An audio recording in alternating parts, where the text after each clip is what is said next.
Hi, and welcome everybody to another edition of the Winner's Circle Sports Betting Podcast. I have a special edition today. Some young, handsome gentlemen there. You see one to my left, the one on the bottom. Yes, folks, if they look alike, they are. They're twins. They're the Earl brothers from, let me get this right, earlsportsbets.com. And they're also fellow handicappers with me over at picksandparleys.net. We're going to be talking some college basketball today. And you're not going to only get 2 free picks like you normally do. You're going to get 3 free picks. Guys, how are you? I'm doing well. We get some March Madness coming up. It's kind of exciting. Oh, yeah, absolutely. Any observations so far? I know it's early. I mean, we saw some small conferences. Nick, we talked about looking for sleepers. It's still a little early to do that because there's only been about 7 or 8 automatic bids. One team I definitely will that's already in that I'm going to say is going to be a sleeper with a distinct possibility to not only pull an upset in the first round, but get to the Sweet 16. I know exactly who you're going to say. The South Dakota State Jackrabbits. Jackrabbits. Yes. That's exactly what I was going to say. The Summit League champions there. There you go. Brilliant minds think alike.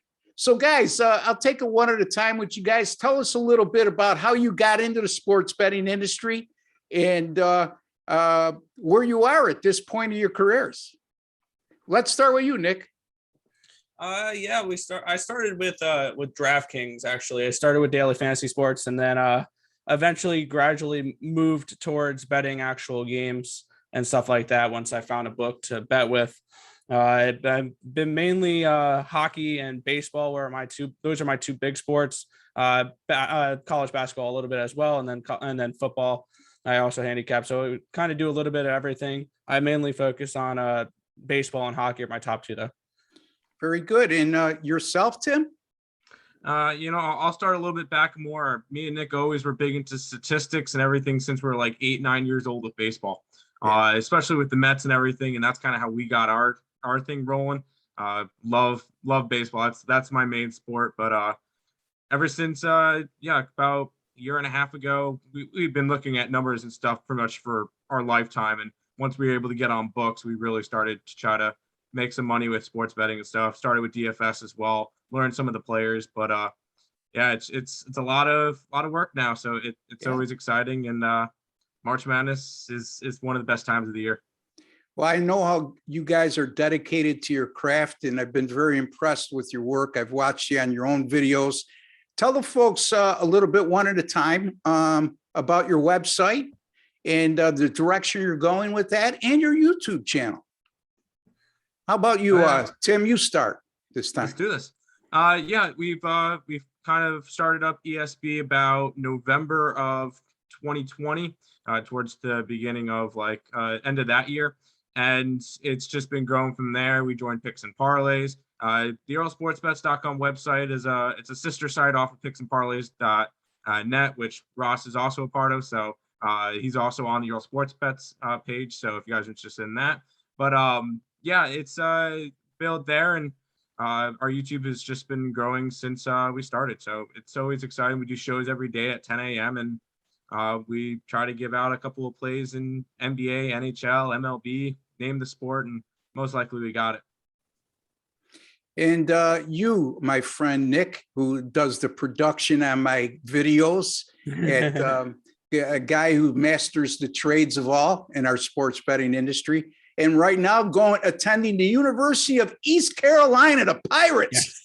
Boy, oh boy, these guys are East Carolina Pirates fans. I never met one in my life, and now I met 2. How about that? What do you got going on at your site, Nick? For me, my main focus is the channel. I do a lot of production. Tim's more of the business side of ESB. I'm more of the production side. I do a lot of the editing and the thumbnails and stuff like that for ESB. We do our shows every day. So my main focus is really the channel more than anything else. And ESB has been fun to grow the last year. Yeah, very good. I mean, those of you who have watched me on the videos on Picks and Parlays, my videos in particular, Nick is the producer for those videos, and he does a great job with the graphics and such. So These guys are very talented young men. And we're going to talk college basketball for Thursday, March 10th. We start to get into some of the good teams starting to play now. And we got some early games on tap for us to discuss and for you to use, starting with the Syracuse and Duke game. Syracuse coming off a tremendous performance today. I was a little surprised not so much surprised they won, but I was shocked in the manner in which they did so. I mean, they just blew Florida State off the floor. Syracuse had been struggling, especially since they lost their starting center, James Edwards, but that wasn't the case today. However, Nick, Duke handled them pretty well in the two regular season matchups. Yeah, they did. And who knows? It's very difficult to beat a team 3 times in a year. So you never know. Plus, I saw a stat before Tim breaks down this game, because this is the game that Tim's going to be looking at. If Syracuse loses tomorrow, this will be the first time in Jim Boeheim's career at Syracuse it'd be a losing season for Syracuse. Yeah. So I think there's going to be plenty of motivation on the Syracuse side, which I can honestly, people are joking around about it after today's game. I could see them making a run through this ACC tournament and making a March Madness run, because we've seen this act before. We've seen them do this, make it in as a 10-11 seed and make it to the Sweet 16. So we saw that even, I believe, last year as well. So you never can count Jim Boeheim and the Syracuse team out. So that's just my little thought. And being close to the Syracuse program here in Rochester, New York, the only observation I will say in terms of what you just alluded to was this isn't the same Syracuse vaunted zone defense that we've seen in years past. We saw Duke torch them for over 60% shooting in their win at Syracuse last week. But I apologize, Tim. I got my act mixed up here. I thought that your brother was doing the Syracuse game, but in any event, take it away, my friend. Yeah, Nick likes to throw you off by wearing that Syracuse jersey, but that's what it was. Once I saw this matchup pop up, I'm like, okay, I know one thing that I'm gonna really like, and the total in this one's 151.5. I like the over. Last time we saw these two teams go, Duke torched them for 97 points, and I could see Duke scoring another 80 to 85 tomorrow. And hopefully, Cuse can keep up with them and stay close and be able to push this one over.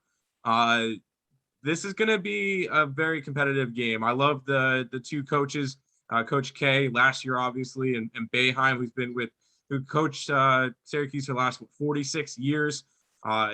No losing seasons. This is the risk that he's having if he loses this game, first losing season in his 46-year tender.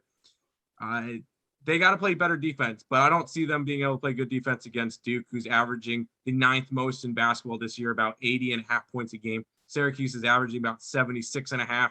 I think this one probably can hit into the 160s area, because, Syracuse is going to try to focus on hitting threes, and hopefully Boeheim is not suspended for this game, because there was a play in that Florida State game where he kind of was boxing in and punched one of the Florida State players. So there was no call on that, was there? There was no call during the game, and the ACC is gonna be looking at it, and it could result in a suspension for the game. So if that's the case, obviously wait for that news to come out before betting this game. But if he is in, I like the over 151.5. Yeah, that would be a huge loss if Buddy Boeheim is suspended, and it would be a shame. He's a senior. And the other caveat with this game is the fact that Jimmy Boeheim's got 2 sons playing in this contest. Both are seniors, and it's if they don't win this game, I don't think they'll even qualify for the NIT. Well, they won't, because they'll have a losing record. I don't know I can't see a program like Syracuse taking an invite to like the CBI or CIT, one of those minor tournaments. But you never know. With his 2 kids being seniors. Anyway, Nick, you have a MAC contest for Central Michigan and Toledo. This looks like a lopsided matchup. The line's indicative of that. Toledo minus 16. Total at 148.5. Toledo, talk about teams that put some points up on the board. Toledo certainly fits the bill here. But what's your take? Nick? Yeah, I think that's exactly what's going to happen here. Is Toledo is going to be scoring early and often in this game. And you mentioned the lopsided spread, and I think that when I went through and did my numbers said this should be Toledo more like -19 rather than 16. So this was actually one of the higher value games I saw on the slate for tomorrow. I like Toledo -16. We see them averaging 81.5 points a game. 48.5% field goal shooting, going up against a team that they should absolutely dominate. I mean, CMU 7-22 this year. They're nothing special, the Chippewas. Also looking at Toledo, they're 22-7-1 against the spread this year. So they've been a very nice ATS darling a little bit here in the MAC conference. And I think that this is a team that could go ahead and win the whole MAC tournament here as well. So I like Toledo to take care of business. I see this as a 20-25 point game. I don't think 16 is quite enough. And I know that sounds like a lot, but Toledo -16, that's where I'm going to be looking at for this one. So Toledo -16 over Central Michigan.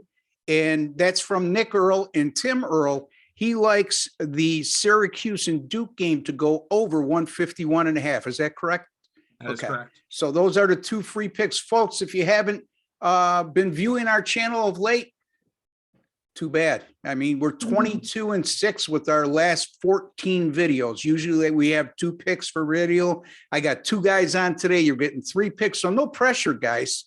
You know, yeah, it's 22-6 over the last 14 videos. We're going to have 3 winners today, right? Of course. course. So, before I get to my pick, I've had conversations with Nick, and unfortunately not a lot with Tim. But one thing that Nick has told me, and I'm interested if you do the same thing, Tim, is you guys set your own lines before they come out. And just fill the folks in. Hey, you don't need to show all your secrets, but fill the folks in a little bit how that calculation takes place. Yeah, we kind of have our own like rankings and everything for each team. Each team we associate with a number, and we figure out normally home field advantage. We add a certain thing to it, and we try to figure out, say, if a team is a 5 value and then another team is an 8 value and the spread is a 6. Obviously, there's a little bit of room there, and we see a value there. So that's how we kind of figure out sides. Totals, we have our own formula that we kind of put together in terms of recent form and points per game, and just back and forth with the two teams, what they've been doing, what they have been, like what they're going to do.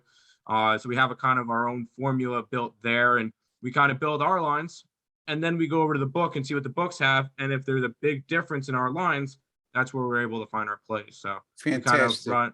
It's all statistical. Very good. And anybody who tells you numbers don't matter when it comes to sports handicapping are incapable of adding and subtracting and dividing or multiplying, or B, too lazy to do the work. Okay. So, I mean, it's not all about numbers, but a major part of it is. And that's certainly the way I started. It was all about statistics and numbers for me. I've evolved a little bit since then. But hey, you know what? These are 2 young men. There's a method to their madness. Nick, you want to add anything to what your brother just said? No, he basically summed up the way we do it there. And it's mainly we just make our own lines and we go from there. We don't really handicap like the situational parts as much as we do with the numbers. So we're very numbers driven. That's kind of just the way we do it, because we honestly don't have time to memorize every single situational spot that there is on the board. And what our numbers tell us, that's what we go with. So we just put trust in the numbers there. Yeah, work smarter, not harder. That's the key right there, because especially on a college basketball Saturday, when there's 148 games on the board or thereabouts, there's 357 teams in Division I basketball. You can't possibly keep up with every betting situation, and you can't possibly keep track of every team and have a good feel for every team. So a lot of guys just focus on the major conferences. I'm not one of those guys. I like to look elsewhere sometime too, because there's hidden value. And sometimes, look, the sports books and the odds makers, in my personal opinion, are human. Okay. Do they make errors? I'm a firm believer. I trust the odds makers much more than a guy betting on the college basketball national polls, college football polls. But by the same token, in college basketball, when you have so many games, you got to believe the odds makers and the sports books at some time or another don't pay attention to certain situations like a game in the SWAC as compared to what they look at in the Big 12. And rightfully so, because there's a lot more money bet on TV games, and TV games usually are associated with big conference play. So anyway, let me get to my free pick, guys, if you would allow me to. I'm going to look at the Mountain West Conference tournament, UNLV facing Wyoming in a first round matchup. This line jumped right off the board at me. Now, most conference tournaments are played at a neutral site. In this particular instance, the Mountain West Conference tournament is being played at the Thomas and Mack Center at what they call Paradise, Nevada now, which I know it's Paradise, but I don't know what the difference is between Paradise and Las Vegas, because when I'm there, I look out the window and I could see the Thomas and Mack Center at any hotel I'm at. In any event, UNLV is coming off a 76-67 upset loss in the regular season finale against New Mexico. And that's what UNLV backers this year and fans, why they tear their hair out with this team. Because they'll have games like this, and then at times they look like one of the top 4 or 5 teams in the conference. And there's some pretty damn good teams in that conference, including their first round opponent in Wyoming.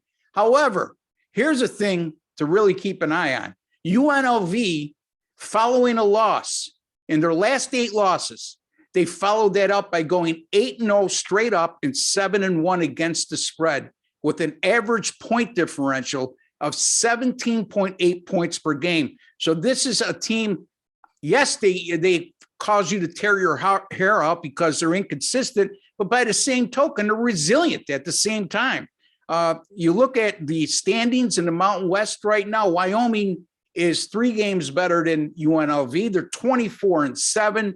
But Wyoming didn't finish the year real strong. As a matter of fact, they went just 3-4 in their last 7 games. And they look a little bit vulnerable right now. And this line is only 1. And if you just look at the records, conference records and overall records, you would say this is a steal for Wyoming. And when I see things, lines like this, I should say, that look obvious, I usually go the other way. And this is going to be no different. UNLV, last 5 home games, they've held their opponents to 34.6% shooting or worse. And when you got a team's playing that good a defense and they're on their home floor, and let's face it, UNLV is not going to the NCAA tournament unless they win the Mountain West Conference. I'm not saying they're going to win the Mountain West Conference tournament, but certainly they'll be in a desperation and urgency mode here. So I'm going to take UNLV here, +1 over Wyoming.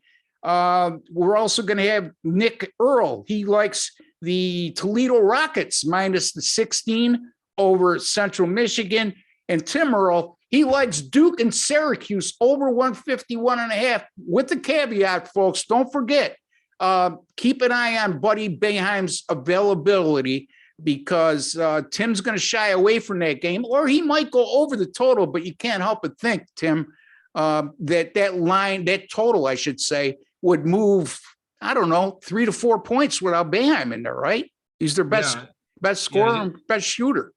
Yeah, 100%. Just keep that one in mind. Wait for his situation to get announced. Even if it bumps up the total 1 or 2 points that he's going to stay in, I will still take it over a 153 or something if he's confirmed in and not suspended. Yeah. Just keep an eye on that and wait until it comes out, because you don't want to bet one thing and then he gets suspended or doesn't get suspended and you're on the wrong side. Just wait until that news comes out and go with it from there. Very good. And Nick, tell the folks where they could find you, and you got any good streaks of late, and what they could expect over the next month here during March Madness.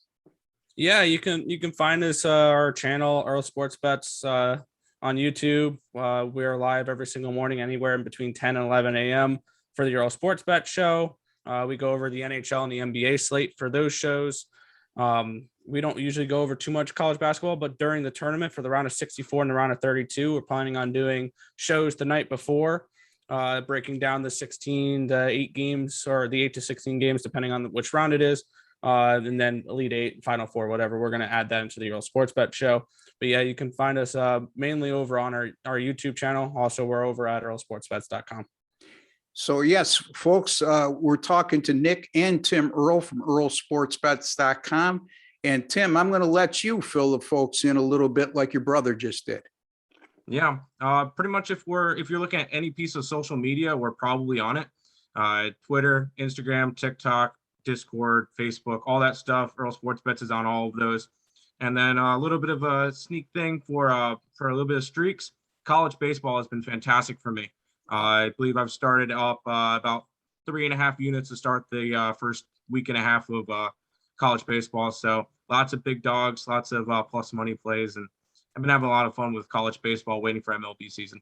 And for those of you out there shaking their head and saying, I never bet college baseball, well, you better consider it because A, he has a winning record, and B, who knows when Major League Baseball. If you love baseball, college baseball is pretty much the equivalent of AAA baseball. So, keep an eye on these two guys. They're very sharp young men. I think they have a bright future if they stick to it in the sports handicapping industry. And by my conversations with both of them, I think that's going to be the case. So, guys, I really appreciate having you aboard here. You could find me, folks, at rbwins.com. There you can find all my daily, weekly, monthly, and annual packages. Also, you could find all three of us at picksandparleys.net. Very proud to be part of that site like you guys are. Craig Trapp does a tremendous job there. And so anywhere you can find us, we can make you some money. And so until the next time, and folks, don't forget our YouTube channel. If you haven't subscribed already, feel free to do so. It costs you absolutely nothing.